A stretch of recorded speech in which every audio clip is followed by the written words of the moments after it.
Video பார்க்குற எல்லாருக்கும் வணக்கம். இது உங்கள் ரெஸ்லிங் கிங் தமிழ். நான் உங்கள் ரகுமான். நல்லா இருக்கீங்களா? ரெசல்மேனியாவுக்கு இன்னும் ஒரு சில நாட்கள் மட்டுமே இருக்குது. வெறும் 4 நாள் தான் இருக்குது.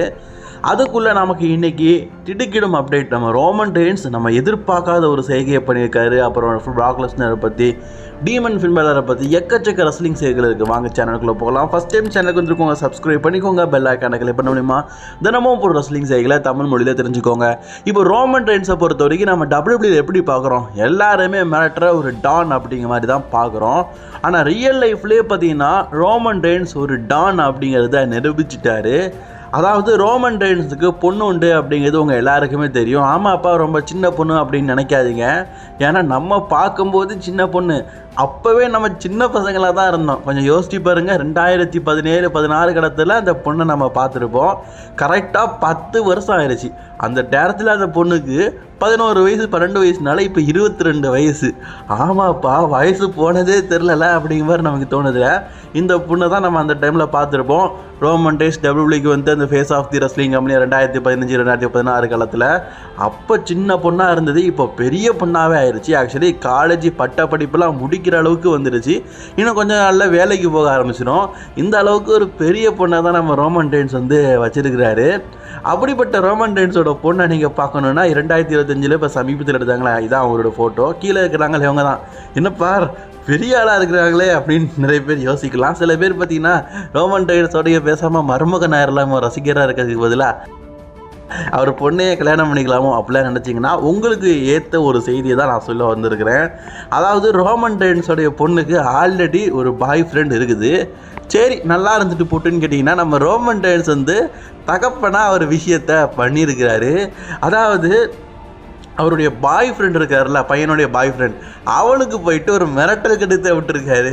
அதாவது நீங்கள் லவ் பண்ணுறீங்க சரி, ஆனால் எவ்வளோ சீக்கிரம் என் பொண்ணை விட்டு நீ போவியோ அதே மாதிரி சீக்கிரமாக ஓடி போயிரு, என் பொண்ணுக்கிட்டலாம் லவ் கிவன்லாம் சொல்லிட்டு வரக்கூடாது அப்படின்னு சொல்லிட்டு ரோமன் ரெயின்ஸ் ஓப்பன் டாக்காகவே பார்த்தீங்கன்னா தான் பொண்ணுடைய காதலனை மிரட்டியிருக்காரு. ஸோ இதனால் ரோமன் ரெயின்ஸோட டாக்டருக்கும் ரோமன் ரெயின்ஸுக்கும் பெரிய பிரச்சனையே போயிட்டு இருக்குது. எப்படி டாடி என்னுடைய காதலனை நீங்கள் மிரட்டலான்னு, நான் அப்பண்டி அப்படி தான் பண்ணுன்னு சொல்லிட்டு ஒரு பெரிய பிரச்சனையே போயிட்டு இருக்கு போல இருக்குது. இது ஓப்பன் டாட்டாக்காக பார்த்தீங்கன்னா அந்த பாய் ஃப்ரெண்டும் பார்த்தீங்கன்னா இவ்வளோ பெரிய சூப்பர் ஸ்டார் ரோமன் ரெயின்ஸ் என்னை மிரட்டியிருக்காரு, கூடிய சீக்கிரம் என் பொண்ணை விட்டு போயிரு, என் பொண்ணுக்கு பாய் ஃப்ரெண்டெல்லாம் இருக்காதுன்னு சொல்லிட்டு வார்னிங் கொடுத்துருக்காரு. அப்படிங்கிற மாதிரி அவரோட பொண்ணோட பாய் ஃப்ரெண்டும் சொல்லியிருக்காரு. உண்மையிலேயே ரோமன் ரெயின்ஸோடைய மருமகன் ஆகுதுக்கு கஷ்டம்தான் போல இருக்குது. ஏன்னா அவங்க அனோலி ஃபேமிலி பார்த்தீங்களா, அந்த குடும்பத்தை விட்டு வெளியில் போய் எடுக்க மாட்டாங்க. நம்ம ஊரில் இருக்கிறாங்கல்ல, அதே மாதிரி தான் ரோமன் ரெயின்ஸோட குடும்பம். ஸோ அவங்க குடும்பத்துக்குள்ளேயே எடுக்கணும் அப்படின்னு தான் மேக்ஸிமம் நினைப்பாங்க. அதனால தான் பார்த்தீங்கன்னா ரோமன் ரெயின்ஸ் வந்து தான் பொண்ணு வந்து இன்னொருத்தவங்களை லவ் பண்ணுறாங்க, ஏன்னா எந்த பையனா இருந்தாலும் ஏற்றுக்க மாட்டான். ஸோ அதனால தான் பார்த்தீங்கன்னா வேண்டாம் அப்படின்னு சொல்லிட்டு நிராகரிக்கிறாரு. நம்ம ரோமன் ரெயின்ஸ் சமீபத்தில் பங்கை பார்த்து கிளவேன் அப்படின்னு சொல்லியிருப்பார். ஆனால் ஆக்சுவலி பங்குக்கு குழந்தையே இல்லை. ஆனால் ரோமன் ரெயின்ஸோடைய குழந்தைக்கே இவ்வளோ பெரிய வயசாகி அதுவே கல்யாண ஸ்டேஜுக்கு போகுது. அப்போ யோசிச்சு பாருங்க, நம்ம அண்ணனை நம்ம எல்லாம் அண்ணன்னு சொல்லிட்டு இருக்கோம். ஆக்சுவலி நம்ம ரோமன் ரெயின்ஸ் வந்து நமக்கெல்லாம் அப்பா முறை கரெக்டு தானே? அதாவது இந்த 22-24 வயசில் இருக்கவங்கெல்லாம் ரோமன் ரெயின்ஸ் அண்ணன்னு சொல்லிட்டு இருக்கீங்களா, யோசிச்சு பாருங்க.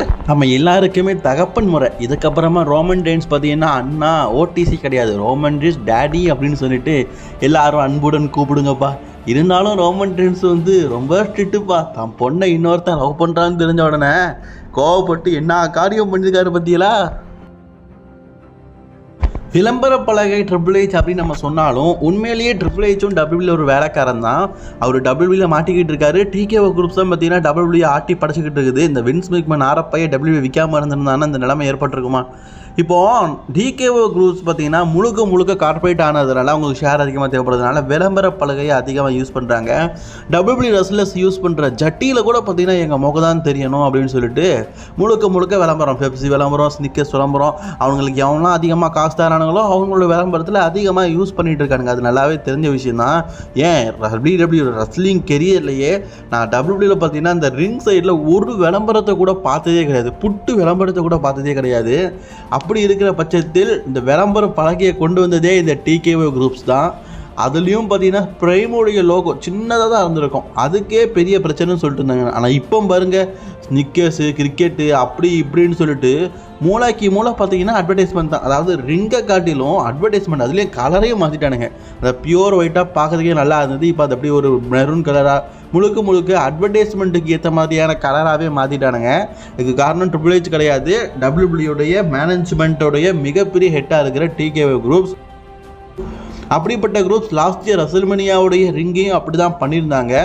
இப்போ என்ன செய்தி கிடச்சிக்குன்னா டபிள்யூடபிள்யூ பார்த்தீங்கன்னா இதுக்கப்புறமா வரும் காலத்தில் ரசலர்ஸையும் அப்படி தான் பண்ண போகிறாங்க. இப்போ டபிள்யூடபிள்யூ பார்த்தீங்கன்னா ரசல்மேனியாவுக்கு டீமன் ஃபின் பேலர் வராருல, அவர் வரும்போது என்ன பண்ணுவார், உடம்பு முழுக்க பார்த்தீங்கன்னா அந்த டீமனுக்கு ஏற்ற மாதிரியான பெயிண்ட் அடிச்சுட்டு தானே வருவார். அதுக்காக டிகேஓ குரூப்ஸ் பார்த்தீங்கன்னா ஒரு சில ஸ்பான்சர் எடுத்துக்கிட்டு, ஸோ இந்த ஸ்பான்சர்ஸ் மூலியமாக டீமன் ஃபின் பேலருடைய உடம்புல அந்த ஸ்பான்சருடைய லோகோ இருக்கிற மாதிரி நம்ம கிரியேட் பண்ணலாம். ஏன்னா அது வந்து ரொம்ப பெரிய ப்ரொமோட் ஆகும். இப்போ டீமன் ஃபின் பேலர் இருக்காருல்ல, அவருடைய வயிற்றுலையோ நெஞ்சு பகுதியிலையோ பார்த்தீங்கன்னா ஒரு பெப்சி லோகோவோ அல்லது கொக்கோ கோலாவுடைய லோகோவோ போட்டுட்டாங்கன்னு வைங்களேன், அது ரொம்ப பெரிய வைரல் ஆகும்ல. அதுக்காக இப்படி ஒரு விஷயத்த பண்ணிட்டு இருக்காங்களா. ஏன்டா டீமன் ஃபின் பேலர்னாலே உடம்பு முழுக்க டீமனாக இருக்கிறது தான், அது அட்வர்டைஸ்மெண்ட் பேலராக பார்க்குறீங்களே தப்பு இல்லை. ஆனால் ஆக்சுவலி இதுக்கு ஃபின் பேலர் தரப்புல இருந்தும் ஒரு நல்ல வரவேற்பு கிடைக்குது தான் சொல்லப்படுது. ஏன் அப்படின்னு கேட்டிங்கன்னா ஃபின் பேலருக்கு இதுலேருந்து பெரிய தொகையாக ஷேர் கிடைக்கும். அதாவது இவர் டபிள்யூடபிள்யூவில் பார்த்தீங்கன்னா 4-5 மாதம் சம்பாதிக்கிற பணத்தை ஒரே நாளில் சம்பாதிக்கலாம். ஏன்னா அவ்வளோ அட்வர்டைஸ்மெண்ட் பண்ணும்போது டபிள்யூடபிள்யூக்கும் லாபம், டிகேஓ குரூப்ஸுக்கும் லாபம், அதே நேரத்தில் ஃபின் பேலருக்கும் லாபம் வரும்ல. அதனால் அதுக்கு ஃபின் பேலர் ஓகே அப்படிங்கிற மாதிரி சொல்லியிருக்காரு. ஸோ இவ்வளோ நாள் பார்த்தீங்கன்னா நம்ம டீமன் ஃபின் பேலரை உடம்பு முழுக்க பார்த்தீங்கன்னா அந்த பெயிண்ட் அடிச்சுட்டு வர கேரக்டரை தான் பார்த்துட்டு இருந்திருக்கோம். ஒருவேளை ஃபின் பேலர் இதை அக்செப்ட் பண்ணிட்டு சரி நான் இந்த மாதிரி பண்ணுறேன் அப்படின்னு சொல்லிட்டாருன்னா உடம்பு முழுக்க என்னத்தெல்லாமோ கிறுக்கி வச்சிருப்பார்ல, அந்த இடத்துல ஒரு பிராண்டோடைய லோகோ இருக்கும்.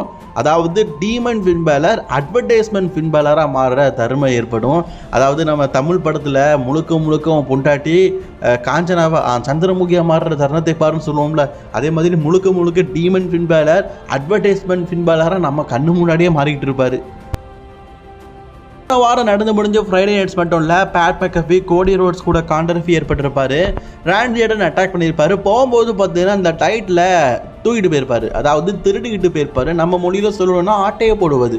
இப்படி ஆட்டையை போட்டது உண்மையிலேயே அவ்வளோதாங்க அப்படின்னு பார்த்தா ரியாலிட்டிக்காக பார்த்தீங்கன்னா ஆட்டையை போட்டு தாங்கூட தாங்க வச்சுருக்காரு. இப்போ சமீபத்தில் பேட் மெக்கஃபி பார்த்தீங்கன்னா தன்னுடைய யூடியூப் சேனலில் வழக்கம் போல் ஸ்ட்ரீமிங் லைவ் போட்டிருக்காரு. அப்படி போடும்போது கோடி ரோட்ஸு கிட்டேருந்து ஆட்டையை போட்டால டைட்டில் நான் ராண்டி ஆர்டன் கிட்ட கொடுத்தாருன்னு பார்த்தா அந்த டைட்டில் எடுத்துக்கிட்டு தான் லைவ் ஷோவில் அதை வச்சுக்கிட்டு லைவ் போட்டுட்ருக்காரு. யோ உண்மையிலேயே உனக்கு எம்பூட்டு இறஞ்சுக்கும். அந்த ஆள் இப்போ தான் டைட்டில் வின் பண்ணி அதுவும் ரசல்மேனியாக்கு அப்புறம் வச்சுப்பானா இல்லையான்னு தெரில. சரி கொஞ்ச நாளாச்சும் வச்சுக்கலான்னு பார்த்தா அந்த டைட்டிலையும் எடுத்துகிட்டு போயிட்டு ஆட்டையை போட்டுட்டு லைவ் ஸ்ட்ரீமில் வச்சுருக்கான் பார்த்தீங்களா. பேட் மெக்கஃபி ஹீல் கேரக்டர் நல்லா தான் பண்ணுறாரு. ஆனால் எனக்கு என்னமோ பேட் மெக்கஃபி பண்ணுறதுனால தான் அது பிடிக்கல. உங்களுக்கு யாராவதுக்கு அப்படி தோணுச்சுன்னா மறக்காமல் கமெண்ட் பாக்ஸில் கமெண்ட் பண்ணி